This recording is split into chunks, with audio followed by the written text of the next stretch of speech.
Bienvenue sur Anasio, le podcast pour une enfance protégée. Je suis Sybille Dubost, consultante, coach certifié RNCP et thérapeute holistique pour enfants et pour adultes. J'ai à cœur d'intervenir tant pour les enfants que pour leurs parents victimes de perversion narcissique dans la bienveillance, la générosité et l'authenticité. Ma spécificité, c'est d'œuvrer par et pour une approche pluridisciplinaire, c'est-à-dire par un travail effectué ensemble avec des professionnels spécialisés sur le sujet de la perversion narcissique, tant sur le plan thérapeutique que sur le plan juridique. Dans cette série de podcasts Anasio pour une enfance protégée, découvrez des outils réalisés avec l'aide de spécialistes en vue d'agir selon 3 axes.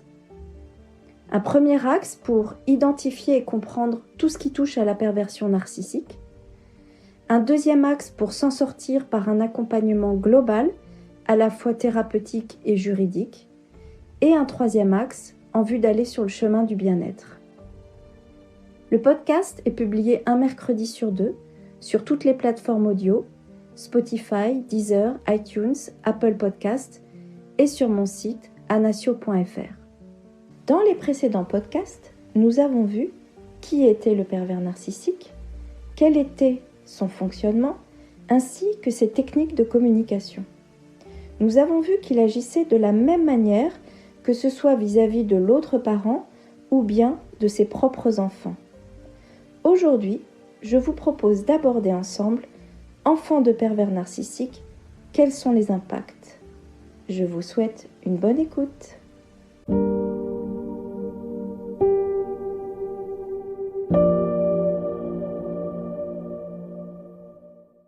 Être parent, ce n'est pas juste dire « c'est mon enfant » ou juste être présent physiquement. C'est bien plus. Les neurosciences affectives et sociales ont démontré qu'un enfant a des besoins essentiels pour se développer. Au-delà d'être présent, l'enfant a besoin que le parent lui porte attention, fasse preuve d'empathie, le soutienne, le comprenne dans ses besoins et dans sa position d'enfant. Enfin, il a un besoin vital d'amour.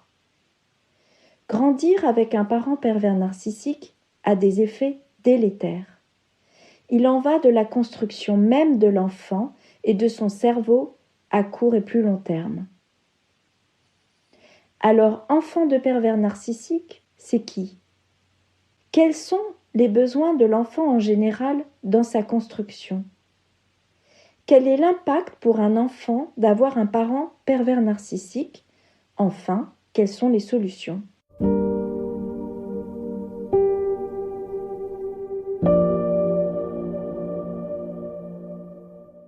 Enfant de pervers narcissique, c'est qui ? C'est un enfant, comme déjà développé, qui est sous emprise et qui n'est pas considéré comme sujet, mais comme objet. Selon le niveau de perversion subi, l'enfant de pervers narcissique est d'abord victime de maltraitance psychologique insidieuse, puis de violences psychologiques directes. Maltraitance psychologique insidieuse, c'est le premier degré exercé par le parent pervers narcissique. L'enfant ici subit notamment le double discours, il entend tout et son contraire, un discours où mensonges et vérité sont mêlés, un discours avec des ordres contradictoires impossibles à respecter, des consignes et exigences excessives et disproportionnées à son âge. Un discours encore où l'image du parent opposé est constamment cassée, un discours avec des insinuations et des sous-entendus, un discours où la culpabilisation est permanente avec une réelle inversion des faits. Ici, l'enfant entend notamment que l'on se sacrifie pour lui, il entend qu'on l'aime mais que c'est à cause de lui s'il arrive ci ou ça. Au-delà de la maltraitance insidieuse, l'enfant peut subir des violences psychologiques directes. Ce sont notamment les intimidations, les menaces, le dénigrement, les propos méprisants, l'humiliation et la dévalorisation, les attaques à répétition et au quotidien qui font de lui une victime de harcèlement. Enfin, c'est un enfant qui subit l'isolement et le contrôle systématique dans sa vie d'enfant. L'enfant de pervers narcissique doit aussi faire face à des mises en danger délibérées. Souvent, il n'est pas surveillé, il n'a aucun cadre, voire il est poussé par le parent déviant à la faute. Enfin, il est souvent parentifié, c'est-à-dire que le pervers narcissique le place non pas dans une position d'enfant, mais dans une position d'adulte. Les rôles sont donc ici inversés. L'enfant devient le responsable du parent déviant. Il prend l'habitude de le protéger et de s'en occuper. L'enfant, de son côté, se débrouille seul, fait ses repas seul, ses devoirs, et il n'a pas le droit, comme on l'a vu un peu plus tôt, de voir ses amis faute de représailles. Ici, il devient même le confident, voire le psy, de ce parent pervers qui lui raconte tous ses malheurs.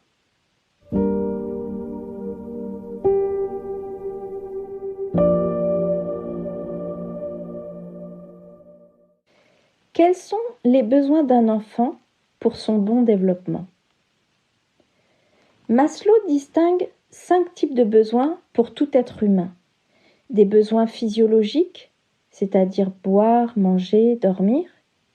Des besoins de sécurité, sécurité morale, sécurité du corps ou sécurité en ce qui concerne la santé.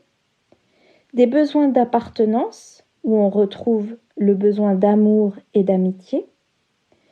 Les besoins d'estime, c'est-à-dire confiance et respect de soi, mais également reconnaissance et appréciation des autres.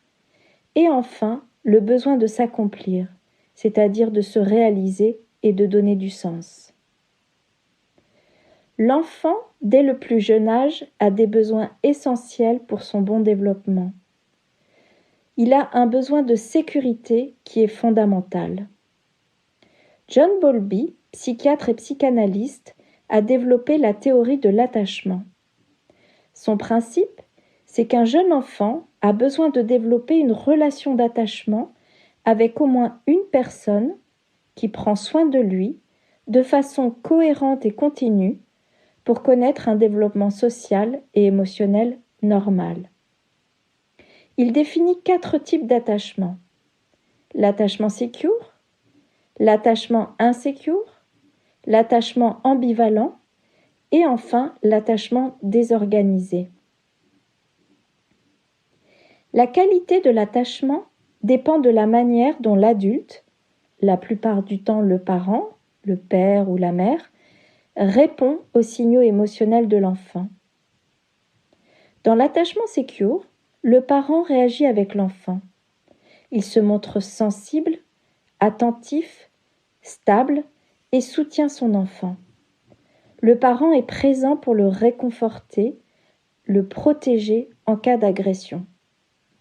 Il fait preuve d'empathie en se mettant à la place de l'enfant et en répondant à ses signaux émotionnels.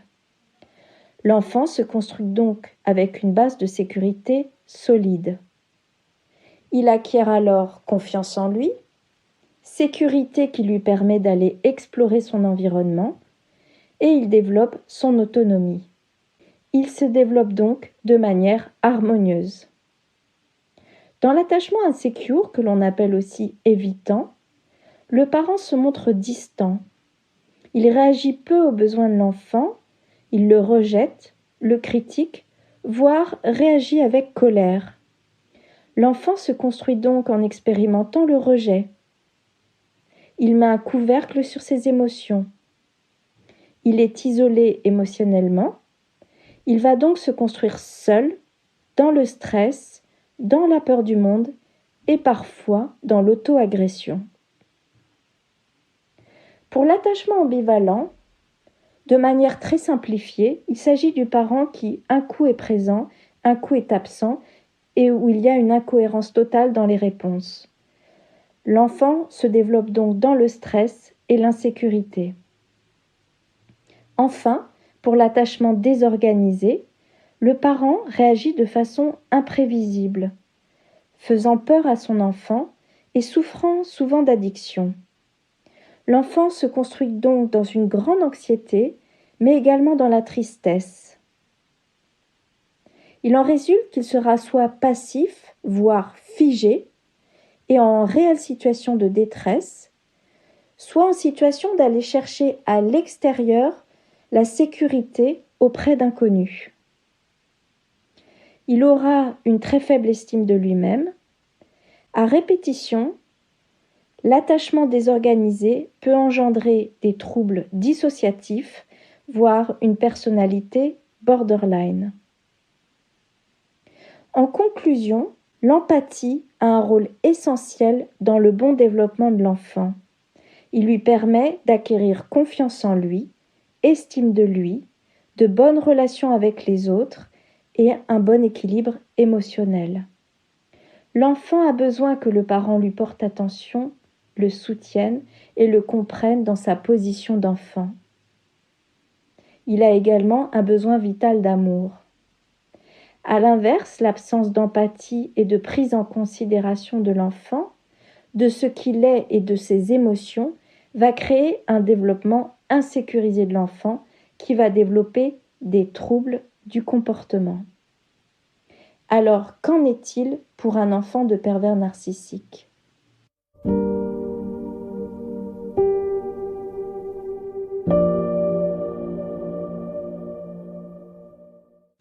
Comme nous l'avons vu, un enfant de pervers narcissique n'est pas entendu dans ses besoins, car seuls les besoins du parent pervers narcissique comptent. Mais au-delà de ça, un enfant de pervers narcissique, c'est un enfant qui vit dans l'insécurité totale. Il est en situation de stress chronique. Quid de son développement à terme ? Un enfant de pervers narcissique, c'est aussi un enfant qui est dans une relation d'emprise, c'est-à-dire de pouvoir. Peut-on ici parler d'une relation d'amour ? Enfin, un enfant de pervers narcissique, c'est un enfant qui va perdre l'estime de lui-même et donc l'amour de lui-même. Quel est donc l'impact sur son développement à court et moyen terme ? Ce que l'on peut déjà noter, c'est différents impacts. À court terme, on peut souvent voir l'apparition de maladies récurrentes, puis ensuite des troubles du comportement, pour finir par de véritables traumas de l'enfance. En conclusion, un enfant victime de pervers narcissiques est un enfant en danger, et ce, d'autant plus que son cerveau est en construction, immature et vulnérable. Il en va donc bien de son développement psychique à court terme et à plus long terme. Quelles sont donc les solutions ?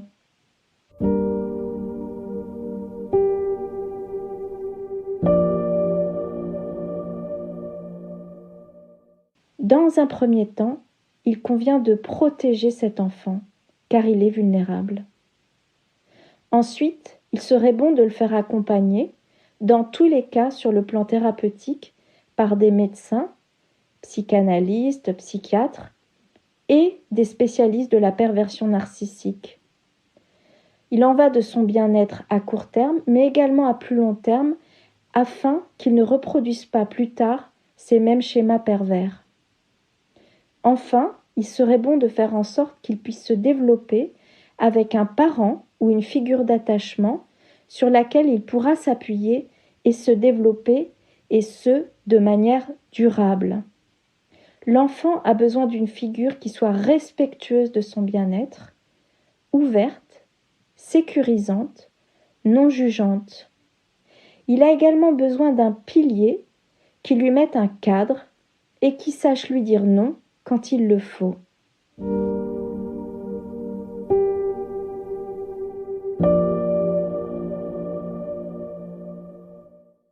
Merci à toutes les personnes qui nous écoutent. N'hésitez pas à vous abonner, à liker et à partager si vous aussi vous souhaitez œuvrer pour une enfance protégée. Vous pouvez suivre l'actualité d'Anasio, le podcast pour une enfance protégée, sur le site anasio.fr et sur les réseaux sociaux. Je vous dis à bientôt.